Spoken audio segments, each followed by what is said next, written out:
Deux médias en France et en Allemagne qui ont été, je crois que c'est Frankfurter Allgemeine Zeitung et Ouest France, à qui on a proposé aux rédactions d'utiliser l'IA en appui pour rédiger leurs articles ou pour faire des recherches. Je crois qu'en Allemagne, ils ont été tout à fait ouverts à cette évolution et donc c'est pris en compte par la rédaction. Et en France, ils ont voté contre. Donc il y a des approches différentes. Les journalistes utilisent déjà des applications générées par de l'intelligence artificielle pour les aider. Ils ont voté contre ça. Cette aide de l'IA pour rédiger leurs articles, pour faire leurs recherches. Society a fait sa dernière couverture avec un illustrateur utilisant de l'IA. C'est inéluctable pour des raisons bassement matérielles. Ça coûte tellement moins cher qu'un journaliste ou qu'un illustrateur que, évidemment, la rentabilité de ces groupes étant déjà très dans le rouge, pour ne rien se cacher, il y a très peu de titres de presse qui sont rentables en France.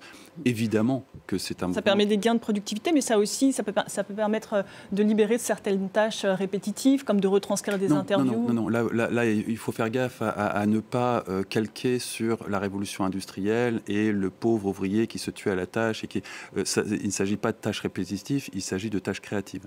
On n'est pas du tout dans le cadre d'une révolution industrielle et d'une transformation du travail par le robot. Ces choses-là ne sont pas assimilables au robot.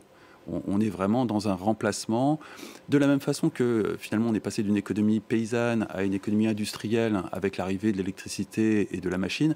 On va passer d'une économie tertiaire à toute autre chose avec l'arrivée de ces technologies-là. Dans un pays comme la France qui est essentiellement basé sur du tertiaire, ça risque de faire des transformations absolument radicales. Est-ce que la France s'en sortira ? Les études montrent que non. Que d'autres économies sont beaucoup mieux placées que la France et que la France devrait faire partie des perdants dans cette grande transformation qui vient. Après, c'est des études qui sont faites par des institutions comme McKinsey qui elles-mêmes sont en passe d'être remplacées par l'intelligence artificielle. Donc c'est très compliqué d'apprendre. Mais toujours est-il que les économies vont être radicalement transformées. Il y aura des gagnants, des perdants, tout simplement parce que cette génération d'intelligence artificielle est capable d'apporter des gains de productivité considérables à certaines choses et beaucoup moins conséquentes sur d'autres choses. Un développeur informatique, typiquement, va multiplier sa productivité par 3, 4, 5. Donc si votre industrie est entièrement basée là-dessus, ça va avoir un impact majeur. Par contre, si vous êtes dans une économie industrielle, les gains de productivité vont pouvoir être importants, mais pas à ce point. Et donc, très concrètement, votre voisin qui, lui, aura tout misé sur le développement informatique, profitera beaucoup plus de cette génération-là. Et les nations vont profiter de façon inégale